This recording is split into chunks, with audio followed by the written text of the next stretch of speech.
Now, what began as a bill to deal with freestanding birthing centers also became a vehicle to clarify medical emergencies exempt from Kentucky's near total ban on abortion.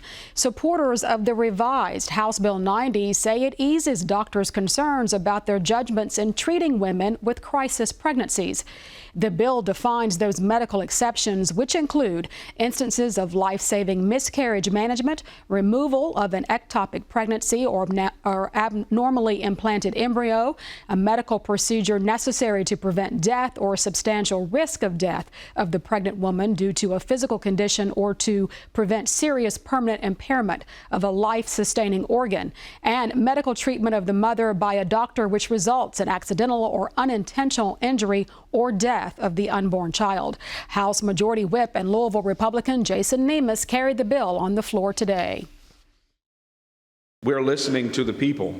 The argument largely was, there were a bunch of them against it, but largely it was, they're not allowing you to address ectopic pregnancies. They're not allowing you to address miscarriages. That wasn't true, but we want to clarify it within the law that it wasn't true, and that's one of the things that this amendment does. So back to the question, the problem we're addressing is we're trying to save women's lives, and this was brought to us by Dr. Goldberg, who speaks on behalf of Kentucky ACOG. Planned Parenthood Advocates Alliance blasted the measure, and they say in part, quote, "Make no mistake, Kentucky's existing ban will remain firmly in place, and these called exceptions do nothing to mitigate the chilling effect that drives providers out of the state or forces them into fear of prosecution for delivering what should be basic health care," end quote. Now, several House Democrats feel the same.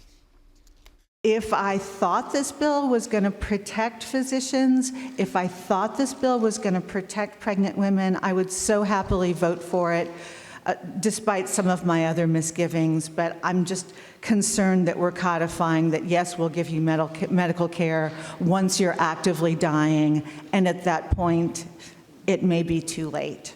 What this is really about is Republicans are not wanting to ever use the word abortion. So you're going to dance around this and call it anything and everything you can except for what it is.